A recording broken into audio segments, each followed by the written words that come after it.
Hi అండి. ఈ మిరపకాయలు నేను సమ్మర్లో తొడమలు తీసిన కదా, తీసి ఇక్కడ ఊకిన అనమాట. జస్ట్ ఊకిన మీ ఇత్తులని ఎత్తేసిన కానీ ఇగో ఇంత నారు మొలిచింది. చూద్దాం ఇది పెడితే కాయలు మరి పండు మిరపకాయల వరకు మంచిగా ఉంటాయా లేకపోతే పచ్చిమిరపకాయలే బాగుంటాయా. ఇదంతా తీసి అక్కడ నారుతున్నా. వర్షం ముసురు వస్తుంది కదా బాగా, ఈ ముసురులో నారితేనే మంచిగా అవుతుంది కదా, అందుకనే ఇది తీసుకుపోయి అక్కడ నారుదామని తీస్తున్నా.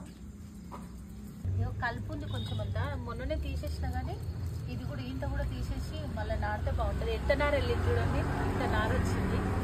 మస్తు నారైతే ఇది నాకు ఇంట్లోకి సరిపోదు, అంత వెళ్తాయి పచ్చిమిరపకాయలు. ఇట్లకి వెళ్ళి మొత్తం అంటే చెట్ల మధ్యన కూడా మళ్ళీ మొత్తం కలుపు వస్తుంది కదా, ఇంకా ఈ చెట్లు పెట్టినాం అనుకో కొంచెం ఎప్పటికప్పుడు క్లీన్ చేసుకుంటుంటే ఉండదు. అందుకని నేను ఇట్లా ఈడ గ్యాప్లో కూడా పెట్టేస్తున్నా. నారు చాలా ఉంది కదా.